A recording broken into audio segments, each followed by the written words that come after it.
The film opens with Alex, a passionate journalist, standing at the edge of a new chapter in her life. She is just days away from her wedding, and all she needs to do is reach New York. But fate intervenes. Her flight is suddenly canceled, and in an instant, her excitement turns into panic. At the same airport, we meet Dr. Ben, a skilled surgeon racing against time. He must get to New York for a critical surgery. If he doesn't arrive in time, his patient will die. For him, this is not just an inconvenience. It is a matter of life and death. As flight after flight gets canceled due to brutal weather conditions, frustration fills the terminal. Alex notices Ben's desperation, and instead of sinking into her own despair, she approaches him with determination in her eyes. "We both have the same problem," she tells him calmly. "And I have a solution." Being a journalist, Alex has connections. She knows a private pilot. Her risky plan is simple. They hire the pilot, fly to Dundee, and from there find separate routes to New York. It sounds dangerous. The storm outside has already grounded every commercial aircraft, but desperation pushes them forward. The pilot agrees to fly them for $800. Alex includes Ben in the deal, knowing he can afford the cost and that traveling together increases their chances. Their journey begins. The small aircraft cut through the stormy sky, and we notice something unusual. The pilot has brought his dog along for the ride. It feels casual, almost careless. Then comes another alarming discovery. The pilot never filed a flight plan.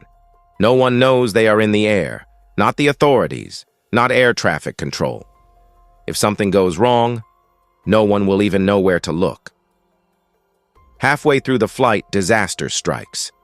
The pilot suddenly begins to struggle. His breathing becomes erratic. His hands tremble on the controls. Ben immediately realizes the horrifying truth. The pilot is having a heart attack. Within moments, the pilot collapses. He dies instantly, leaving the plane without control. The aircraft spirals violently before crashing into a vast, frozen wilderness below. The impact is devastating. Metal tears apart. Snow explodes into the air. Miraculously, Alex and Ben survive the crash, but both are severely injured. The pilot is gone. Ben, with heavy sorrow, buries him in the snow. Then he returns to Alex and carefully bandages her wounds. She is weak, unconscious, barely breathing steadily. Hours pass. Ben waits anxiously beside her, surrounded by endless white silence. Finally, Alex regains consciousness. Ben delivers the crushing truth. She fainted. Nearly an entire day has passed. Her wedding is over. Instead of walking down the aisle, she is stranded in the middle of nowhere. And the worst part is this. Because their flight was never registered, no one knows they crashed. No rescue teams are coming. No search parties are looking. They are completely alone. They have no supplies. The clothes on their bodies are all they own. Their food consists of a few dried fruits and a handful of biscuits salvaged from the wreckage. They spend their days sheltering inside the broken plane, staring out at the endless snow, wondering how they will survive. Then, suddenly, hope appears. They hear the distant sound of an aircraft engine. Excitement surges through them. Ben quickly grabs the flare gun and fires it into the sky. But he is too late. The rescue plane has already flown far beyond the horizon. And just like that, their fragile hope is crushed. For 3 long days, they sit inside the shattered plane, staring at the empty sky, convincing themselves that rescue must be coming. Every distant sound makes their hearts race, but no one arrives. No helicopters, no search teams, just silence. As hope slowly fades, Alex's patience shatters. She refuses to sit there and wait for death. Determined, she decides they have to move, no matter the risk. Ben immediately stops her. He looks at her injured leg and says firmly, "It's not safe to move in your condition." His voice is calm, but the warning is real. One wrong step out there could kill her. 3 more painful days crawl by. Hunger grows, frustration grows, and Alex's insistence becomes impossible to ignore. Finally, Ben gives in. "Okay, You stay here. I'll climb that hill and check what's on the other side. If there's a city, we move." As he prepares to leave, Alex hands him her camera. "With this lens, you'll see farther," she says quietly. Then her voice softens. "If you ever think about saving yourself, just do it. Don't worry about me. You're in this mess because of me." Ben looks at her, almost hurt by the suggestion. "If I wanted to leave you, I would have done it days ago." He turns and begins climbing. The wind cuts through him as he pushes higher and higher, but when he finally reaches the top, his heart sinks. Mountains. Nothing but endless mountains. No roads, no smoke, no signs of life, just an ocean of white wilderness. Devastated, he begins climbing down. Suddenly, his foot slips. He crashes against the icy slope and starts sliding uncontrollably toward a massive ravine. Death rushes toward him in seconds. He tries to grab onto anything. Then, by pure luck, his foot slams into a rock, stopping him just in time. Breathing heavily, shaking with fear, he slowly pulls himself back to safety. Meanwhile, back at the wreckage, the dog suddenly starts barking wildly. Alex senses danger. She looks out the window and freezes. A cougar is approaching. With her injured leg, she cannot run. The dog bravely jumps forward to protect her, but the cougar attacks and injures him. Moments later, the predator forces its way into the broken plain. It moves straight toward Alex, but Alex still has one weapon, the flare gun. With trembling hands, she aims and fires, once, twice, again. The burning flare strikes the cougar, killing it and saving her life. Far away on the mountain, Ben hears the echo of the shots. His heart drops. He runs back as fast as he can. When he reaches the plain and sees blood outside, panic overwhelms him. But inside, he finds Alex alive. The blood belongs to the cougar. Relief floods through him. He quickly stitches the dog's wounded neck and stabilizes him. Using what little they have, they prepare the cougar's meat and finally eat until they are full. For the first time since the crash, they regain a bit of strength. Later, Alex looks at Ben. "My phone has no signal. Maybe if you climb again, yours might work." Ben shakes his head.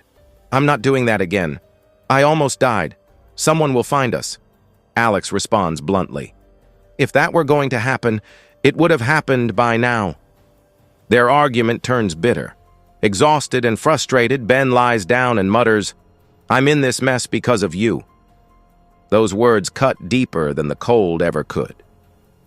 The next morning, before Ben wakes up, Alex leaves.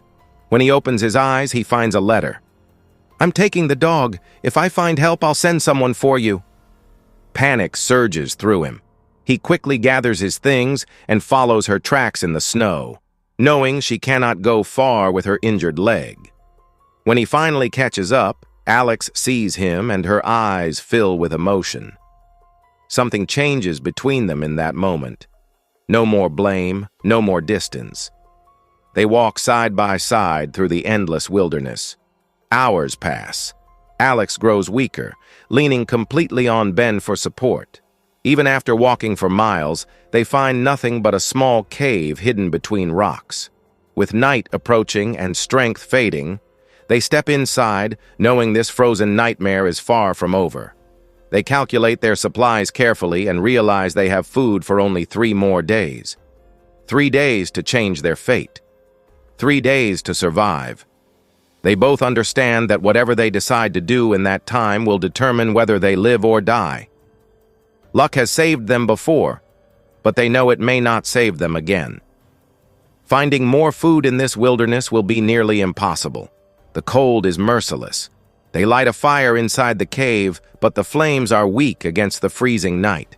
To survive, they sit close together, sharing body heat, knowing distance could mean death. The next morning, they continue their journey. After hours of walking, they finally leave the endless snow behind and step into a forested area. Ahead of them lies a breathtaking valley. For a brief moment, it almost feels peaceful. Alex begins taking pictures, trying to hold on to something beautiful in the middle of chaos. Then she notices something in the distance. a tower. It looks man-made. Hope sparks in her eyes. If there's a tower, there must be people. They immediately head in that direction. As they walk, Alex starts asking Ben personal questions about his life and his marriage. Ben avoids answering. He keeps his focus forward, clearly uncomfortable with the topic. After walking a long distance, their hope crashes again. The path suddenly ends. Ahead of them is a deep ravine. If they attempt to go down, they will surely die. Alex feels crushed.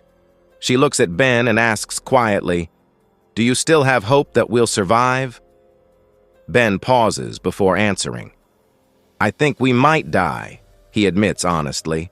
"But if we stay courageous, we have to keep trying to save ourselves."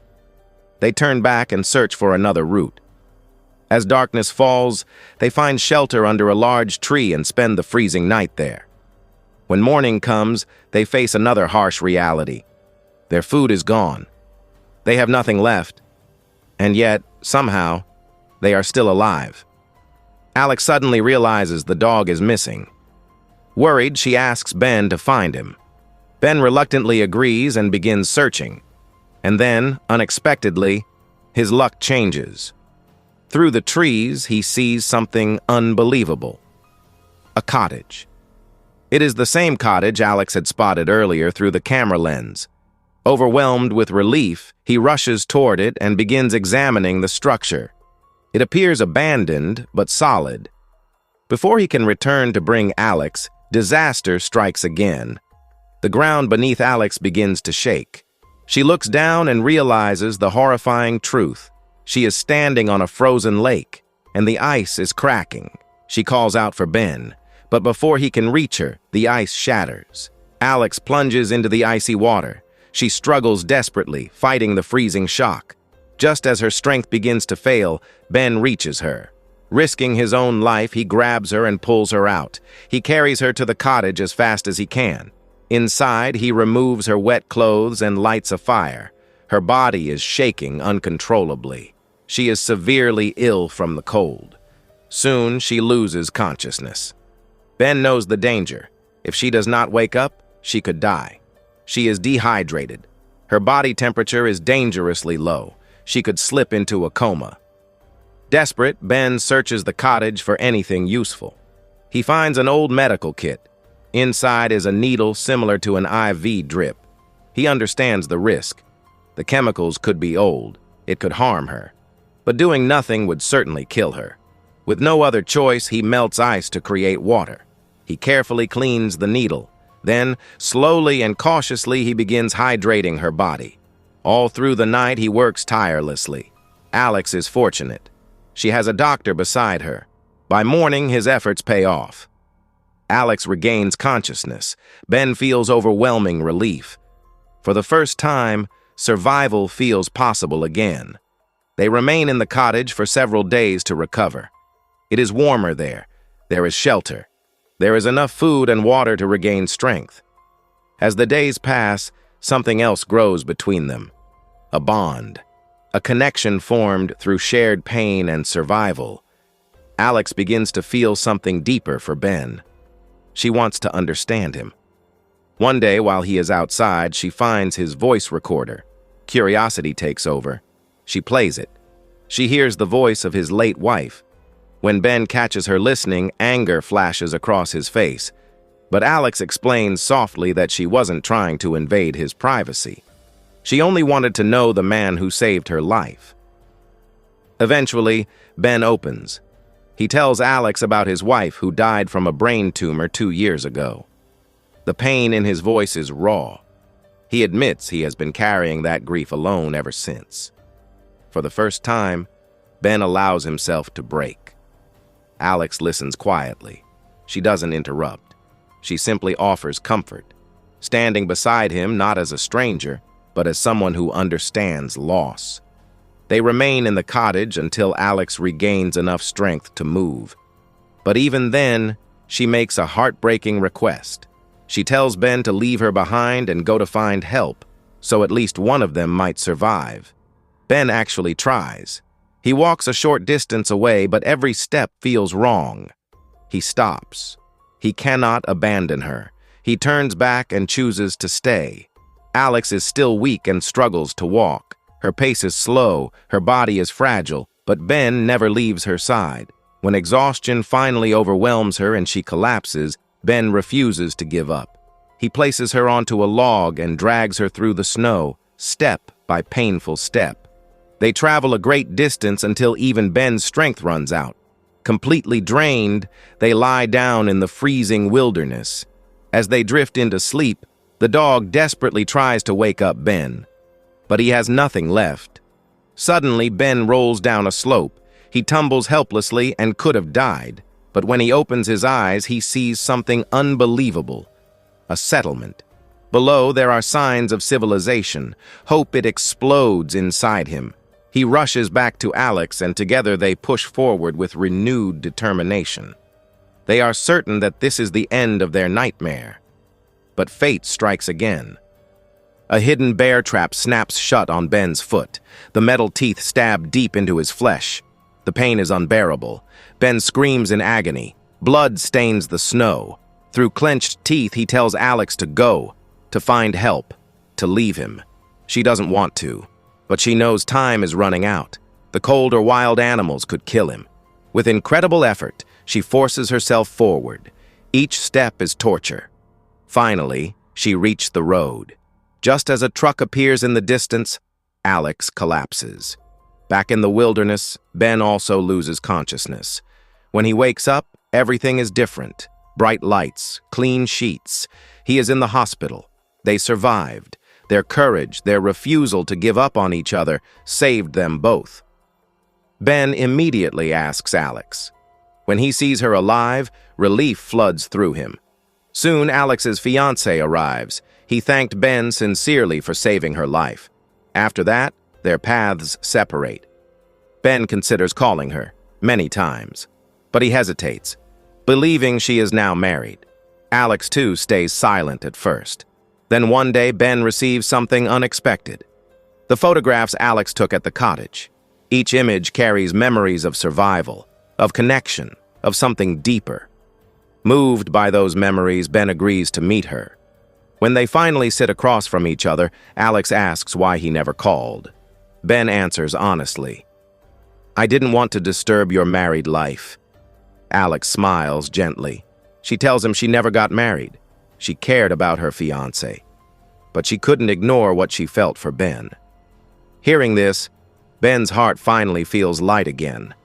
After everything they endured together, they no longer need to hide their feelings. They choose each other. And the film ends with them reunited, not just as survivors of a disaster, but as two souls who found love in the most impossible place.